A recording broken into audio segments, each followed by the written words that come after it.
Monsieur le secrétaire général adjoint, Monsieur Tom Fletcher, vous avez la parole.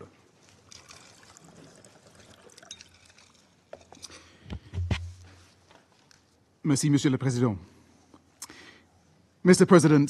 Monsieur le Président, depuis que nous avons fait rapport au Conseil de sécurité sur l'Ukraine il y a 2 semaines, la Fédération de Russie a poursuivi ses frappes et a continué de tuer et de mutiler des civils, y compris des enfants, et de détruire des infrastructures civiles. Une frappe massive dans la ville densément peuplée de Kryvyi, dans la région de Dnipro, vendredi dernier, a causé de nombreuses victimes civiles, la 2e attaque mortelle sur la ville en une semaine. Selon les autorités, il y a eu 18 civils tués, y compris 9 enfants, et 75 blessés lorsque un terrain de jeu et une zone résidentielle ont été frappés. Le Haut Commissariat aux droits humains en Ukraine, qui a vérifié nombre des pertes, a signalé qu'il s'agissait de la frappe ayant tué le plus d'enfants depuis février 2022. Au cours des semaines récentes, des attaques de drones ont continué de frapper des villes et de provoquer des pertes civiles.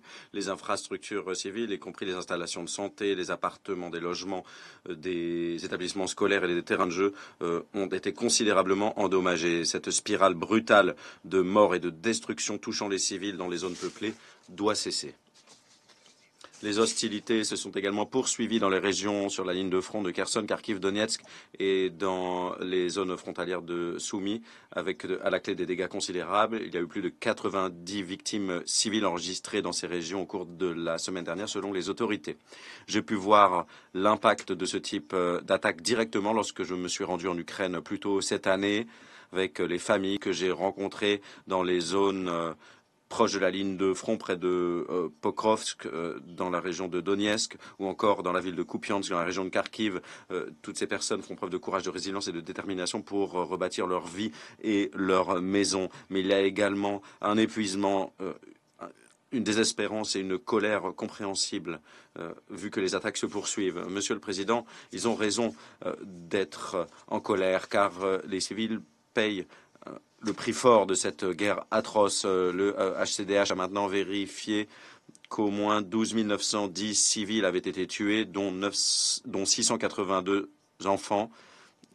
Il a également vérifié qu'il y avait eu 30 700 blessés dans toute l'Ukraine du 24 février 2022 au 31 mars 2025. Mais le bilan véritable est probablement bien plus lourd. Près de 3,7 millions de personnes restent déplacées à l'intérieur du pays.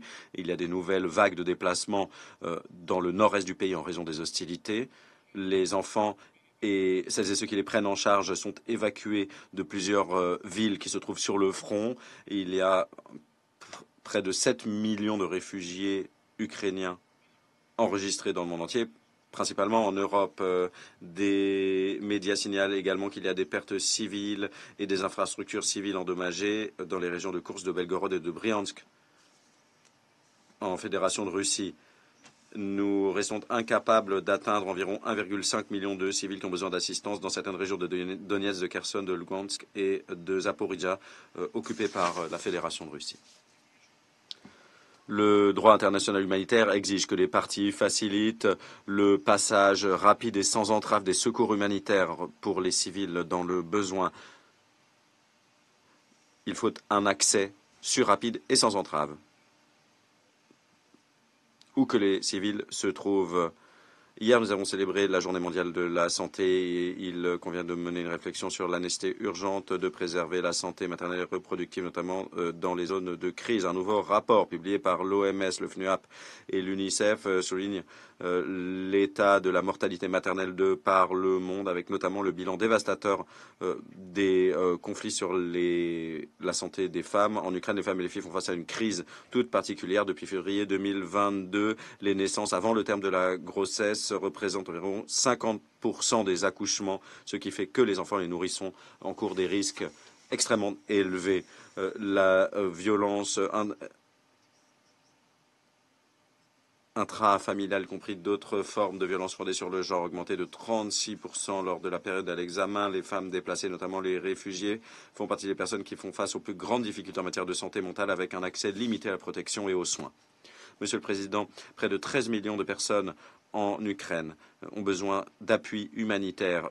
La majorité de ces personnes sont des femmes, des enfants, des personnes handicapées et des personnes âgées. Au cours des 2 premiers mois de l'année 2025, 290 organisations humanitaires, principalement des ONG nationales, ont pu atteindre 1,7 million de personnes avec une aide vitale et des services vitaux, notamment un soutien d'urgence suite aux frappes. Grâce à la générosité des donateurs, 17% des 2,6 milliards de dollars nécessaires pour couvrir les besoins humanitaires en Ukraine en 2025 et le plan de riposte humanitaire ont pu être sécurisés. Mais il faut beaucoup plus de fonds. Et bien sûr, maintenant, nous devons réduire certains programmes critiques dans le cadre de notre reconfiguration humanitaire au sens plus large. Nous et nos partenaires, nous focalisons des ressources limitées sur des priorités, sur 4 grandes priorités stratégiques et urgentes: appuyer les communautés qui se trouvent sur le front, la riposte d'urgence, la facilitation des évacuations et l'aide apportée aux déplacés.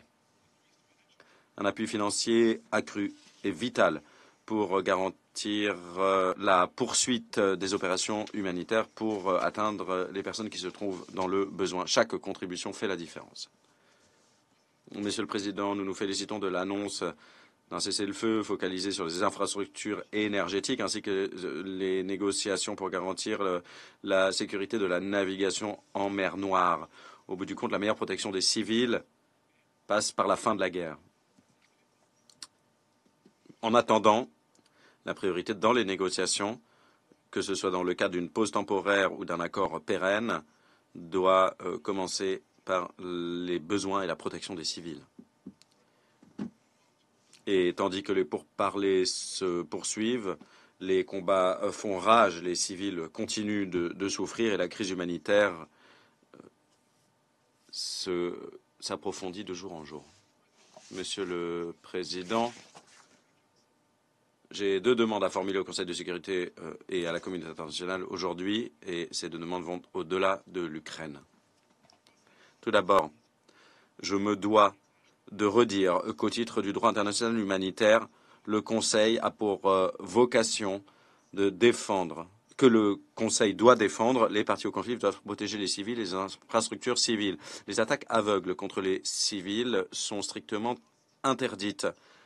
Il doit y avoir des limites à la manière dont on fait la guerre.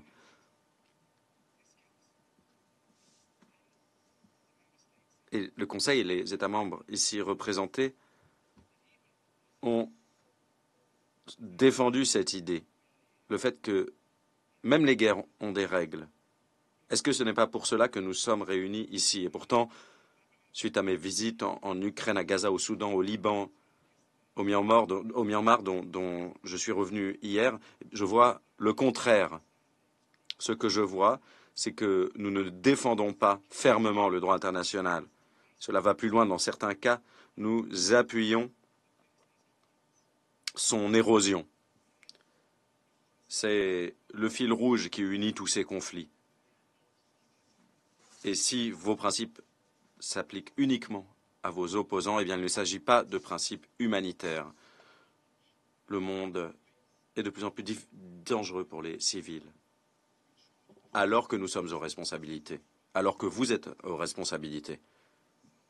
Vous pouvez en faire plus pour faire en sorte que cette période, qui est marquée par une augmentation des guerres, par une approche davantage transactionnelle, par le nationalisme, ne soit pas rappelée comme une ère d'impunité et d'indifférence brutale dans laquelle les droits des civils sont méprisés à plusieurs reprises.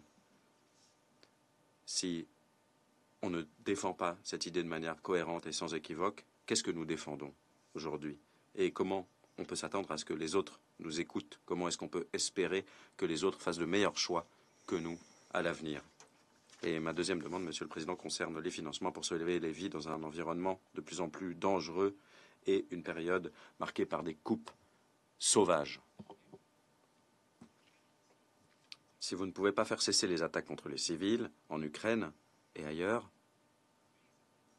au moins, donnez-nous la sécurité pour que nous puissions opérer et les ressources dont nous avons besoin pour aider les rescapés lorsque nous le pouvons. Merci. Secrétaire général adjoint pour son exposé et ses remarques. Et je donne maintenant la parole aux membres du Conseil qui souhaitent faire une déclaration.